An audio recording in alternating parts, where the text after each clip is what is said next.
Do you feel like you're always tired, fatigued, or exhausted? Do you feel like you try everything to get more energy?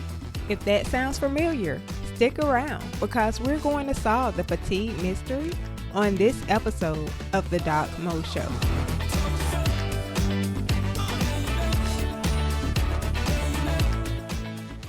Welcome, I'm Dr. Angela Mosley, and this is the very first episode of my brand new podcast. So thanks so much for being here.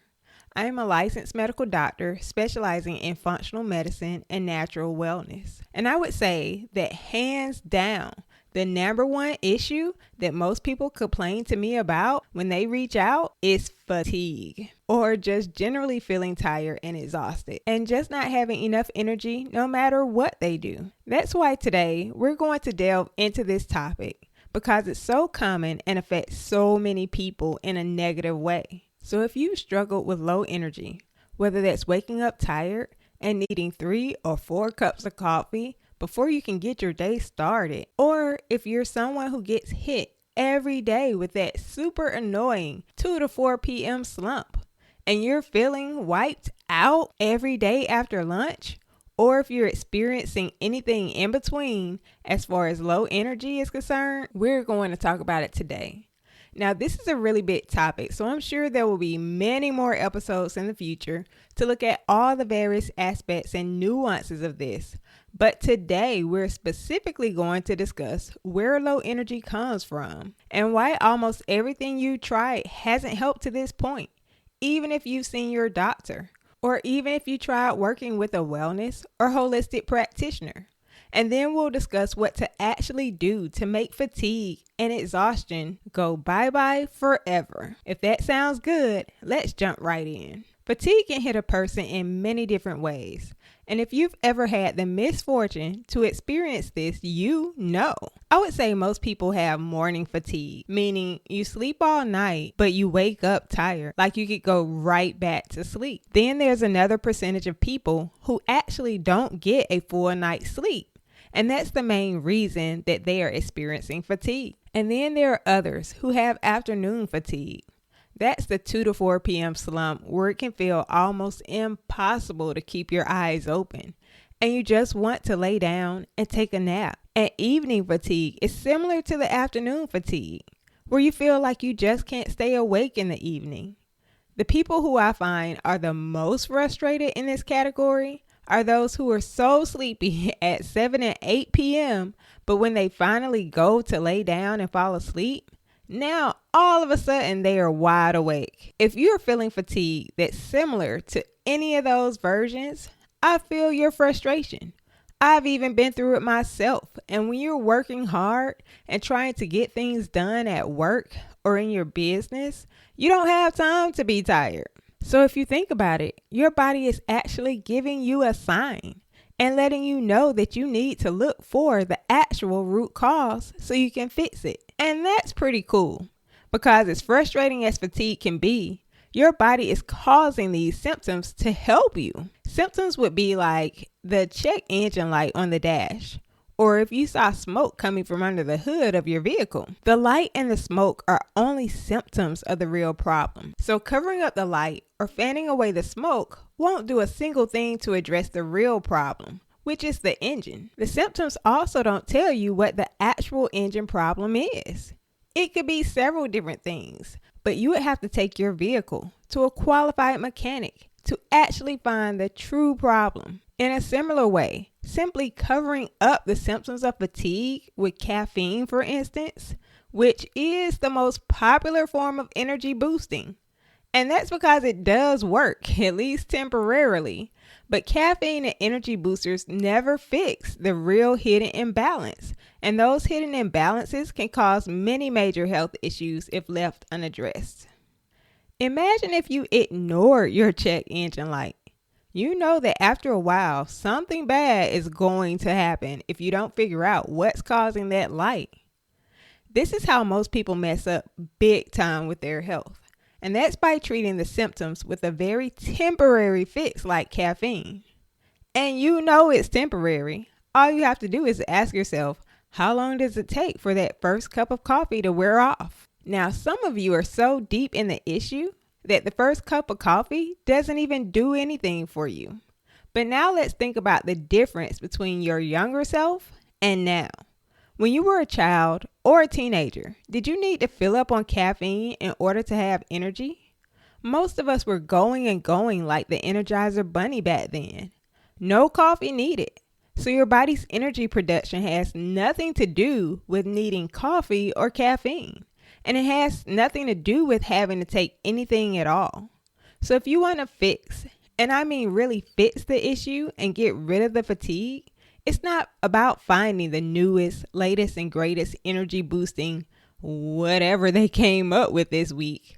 Because if you didn't need it to have energy when you were younger, you also don't need it now. We just need to get our real imbalances back into balance. And we're going to talk about what to look for and how to do that. Now, I'm sure somebody's going to say, well, what about B vitamins? Maybe I have a deficiency. And maybe you do. But have you actually been tested to see whether you do or not?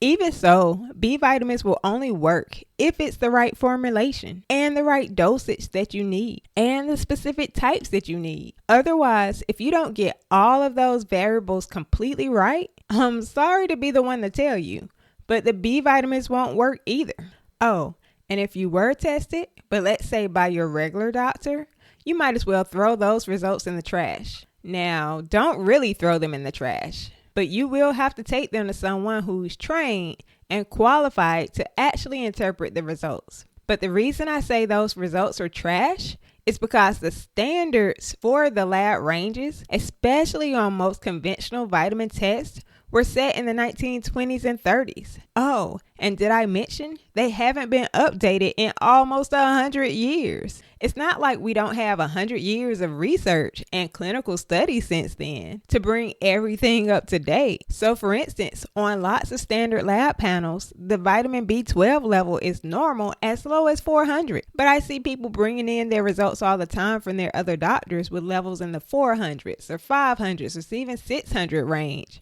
And that's just too doggone low.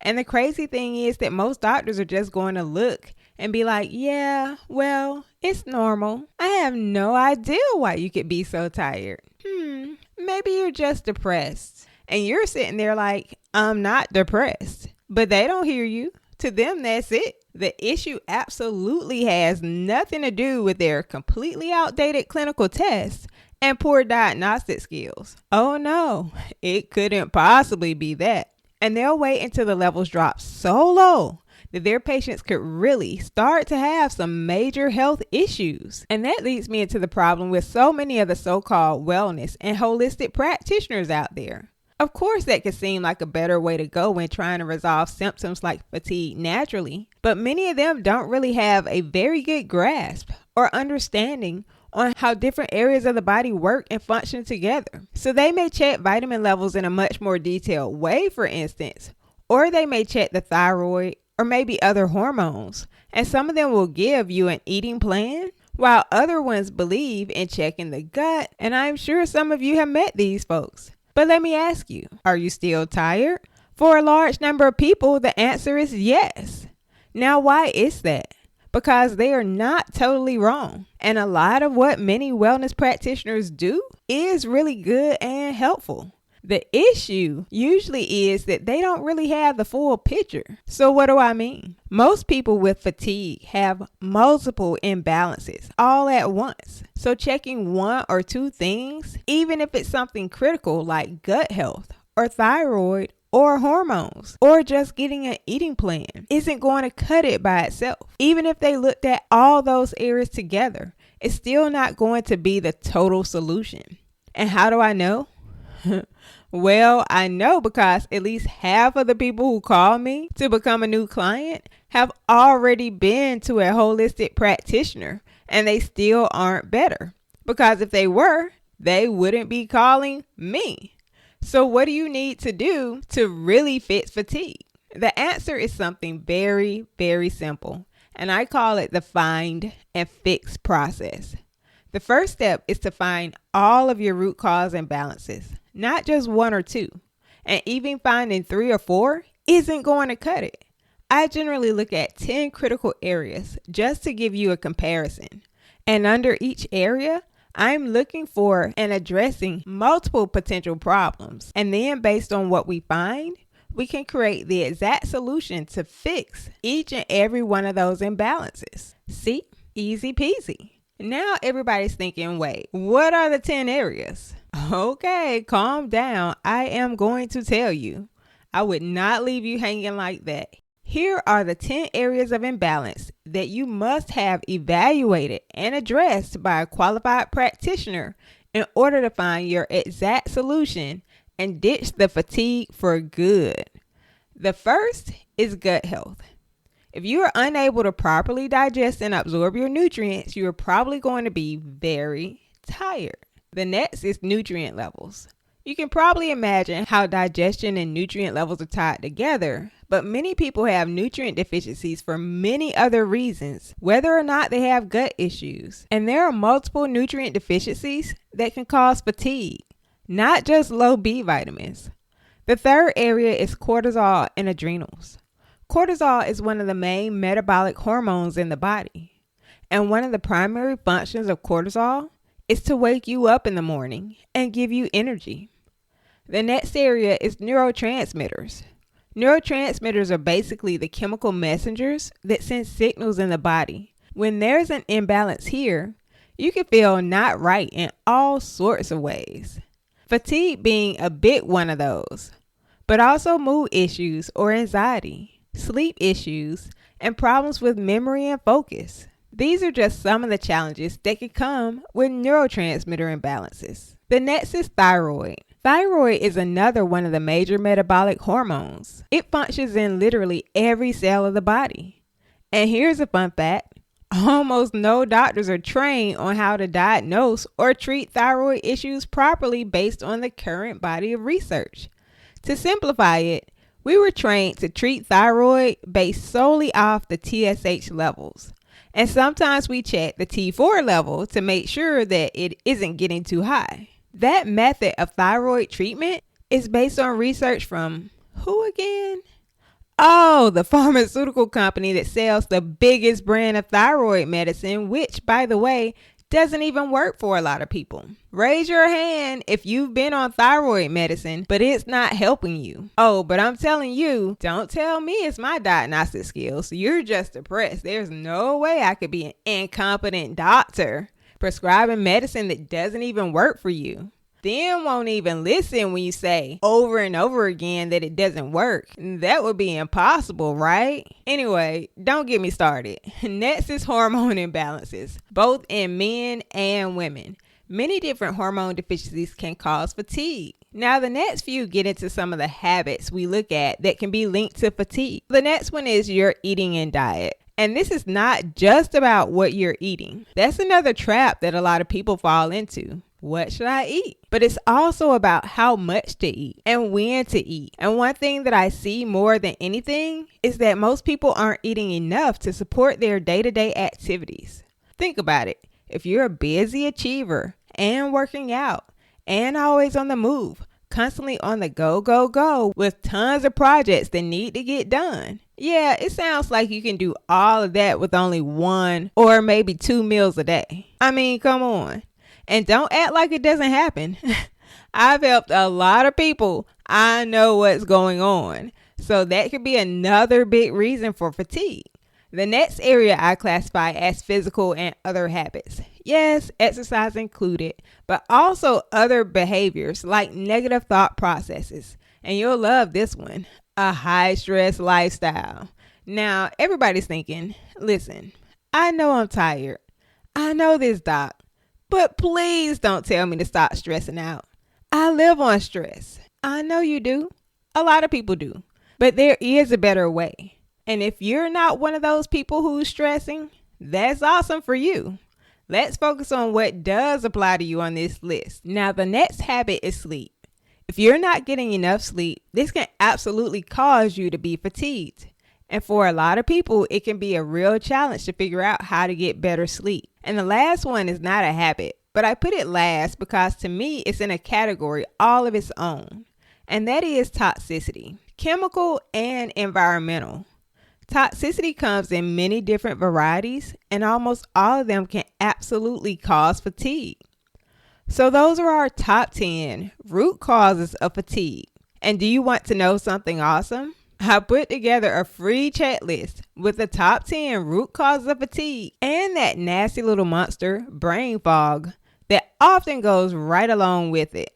The list that we discussed today is what I use to evaluate anyone complaining of low energy and fatigue. So you don't have to rewind this over and over. You can just grab the handy checklist to make sure all your bases are covered. So today we discussed the fact that fatigue is a symptom, and symptoms cannot be addressed directly because they are simply signals that there is an imbalance somewhere in the body. And now that we learned the 10 areas that must be evaluated in order to really get to the bottom of fatigue, we begin to realize that the situation is much more complicated than we may have imagined. And so much so that even most doctors and wellness practitioners are missing the mark because they usually only check for a few of the possible root cause imbalances.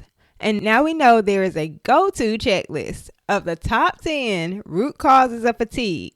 Think of this checklist as your unfair advantage whenever you're in the process of choosing or having discussions with your wellness practitioner. So you can make sure they will be willing to check every single area on the list for you, and you can find the most precise solution so you can finally have the energy and the vitality that you want and need, because successful people don't have time to be tired, right? If you're still with me, that means you stuck with me until the end, and I want to thank you so much for listening today. If you are listening on Apple Podcasts or Spotify and you enjoyed this episode or feel like you got value from it, go ahead and leave a review. Also, don't forget to click the link in the show notes and grab the free top 10 root causes checklist for fatigue and the bad baby sister brain fog. Be sure to come back and join me next week for a brand new episode. Thanks for listening, and bye for now.